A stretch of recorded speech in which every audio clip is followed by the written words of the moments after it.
What is Gary Vee's definition of success?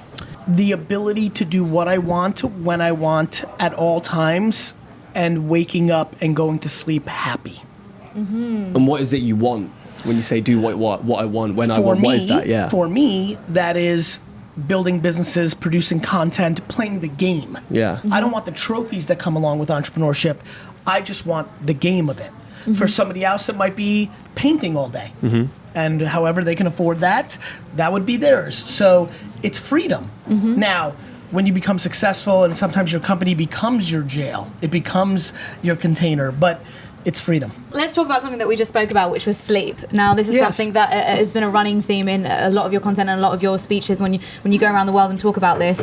I'm going to, hands up, straight up, I'm the worst at sleep. We do a morning breakfast show where we wake up crazy early. I'm the best at sleep. And I get 8 to 9 hours. I love it. Really? Yeah. Good for you. He's the opposite, but I actually find I work better with less sleep. When I've done a 4 hour sleep, I get on the show and I'm better than I would be. Do you catch up on weekends or on... I try to as much as possible.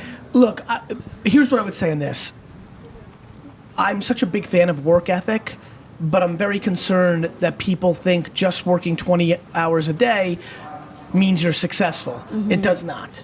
And so I think it's important to have balance. And yeah, I'm a very big proponent of sleep, and I think people should have more of it, not less. I think people should be more productive when they're awake. If you have huge ambitions, it's about your production while you're awake, not the fact that you don't sleep. Now, I saw you in Sharjah last year, and just you on stage blows me away. You're incredible, you're inspiring, and you're always on the pulse. So the thing that stuck with me that you said, and I went home and I did it straight away, was Insta stories is the thing. Promote your Insta stories, get that sponsor post, and you said 99% of people aren't going to do it. Proud to say I'm one of the 1% that did. That makes me happy. But what is the next thing? What's TikTok. Okay. And it's never the next thing. It's always the current thing. Okay. I never know what the next thing is. I'm not Nostradamus. But I do know what the current thing is. And by far the current thing, especially in this region, is TikTok. People laughed at us when we got on TikTok. We literally just opened one 2 weeks ago. People laughed at everybody when they got a Facebook, because that was for college kids. People laughed when everybody got a Snapchat or an Instagram or got on YouTube or started their own podcast. People always laugh until they don't. All the celebrities, all the real models laughed at the Instagram models until they didn't. So true. Yeah. Very true. TikTok is the underpriced platform, and it has already aged up. It is obviously littered with tons of 9 to 15-year-olds, but it has already started to penetrate the 20 to early 30-year-old set.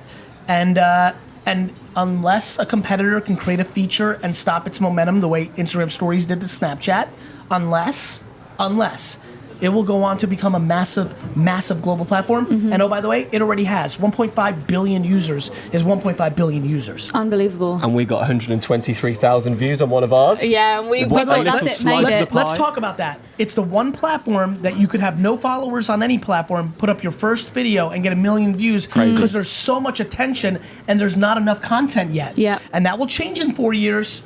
And then it's just gonna be like Instagram now, where you post your first thing and gets 3 views.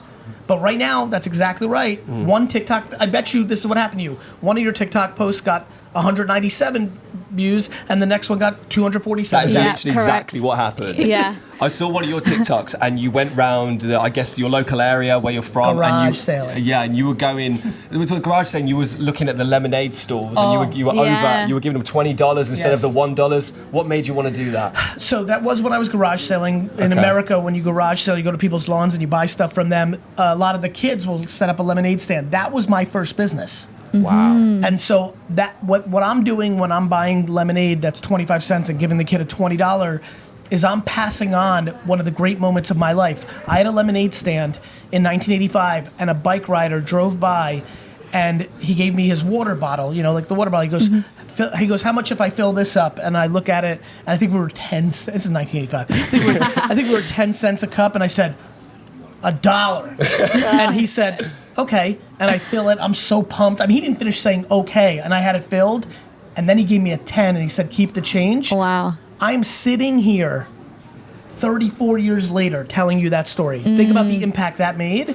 So I'm passing on the game. I'm hoping that when I give a 20 to that kid in that TikTok video, that's something that motivates him and continues to have him get going. And I think about those moments. See, what you're talking about right now is based on something called gratitude and kindness, and passing that on and understanding that that is your success and that is where you win in no matter what industry you're in. But I used to be a professional tennis player, so being in that sporting kind of realm where it's dog eat dog, no one's nice to each other. It's you or me, and that's it. But let me say this: I'm dog eats dog when I do business.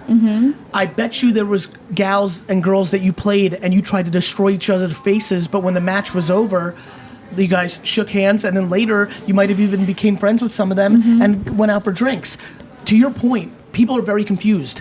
In business, there doesn't seem to be the separation. Actually, before I don't want to finish this thought.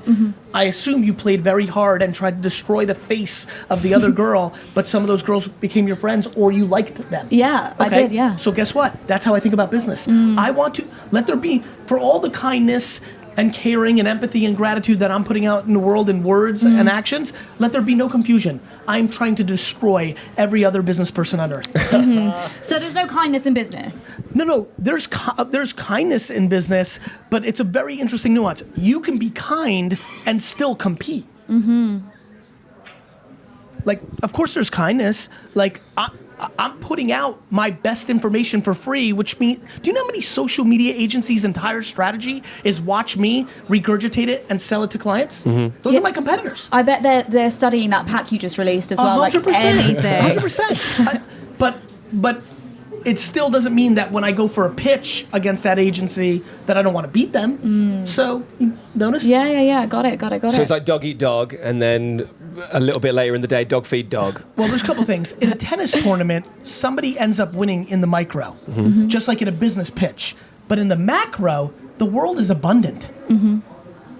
I root for everybody because they're not taking out of me. I'm going to get mine.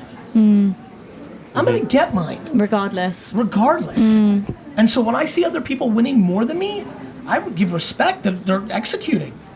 I laugh when people are mad at other people. They're beating you. Like, sorry. You know, just like in tennis, like you had more natural talent or you put in more work. It's not super confusing. Natural talent, work. That is the framework. Gary, I have one fear. My biggest fear. Snakes? No. Okay. No. My biggest fear is getting a call that, my parents are no longer here because they have been brought up in a generation, let me quickly tell you, immigrants moved from Africa to the UK from a young age. They were in a generation where survival was key.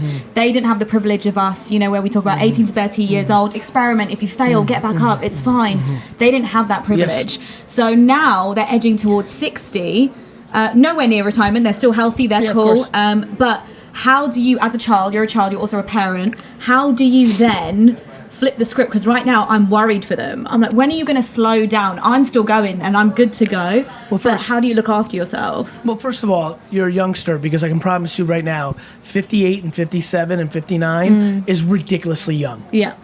That doesn't feel like that for us now because it's so far. Like, when you get to 59, I hope you remember this interview. Yeah. You'll be like, man, he was right. Like, I promise you, every 59-year-old that's watching this right now is like, I'm living. So, A, there's that. And B, all you can do is anything. It's what I do every day. All you can do is educate. All you can do is say, hey, Mom, stop eating bad food. Hey, Dad, go to the gym. Hey, are you guys checking in? Yeah, but in a generation that is so cultured that work, even though they've done well for themselves and achieved beyond their dreams. But that may be their happiness. Yeah.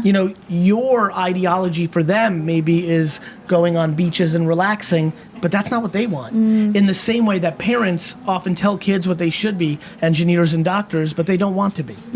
It's just the reverse. You just love them, that's all. Got it. Just support it. Yeah, and communicate your truth. Sweet. Gary, thank you so much. It's been an honor. Have a great rest of your time here. Round of applause for Gary Vaynerchuk, please. Thank you.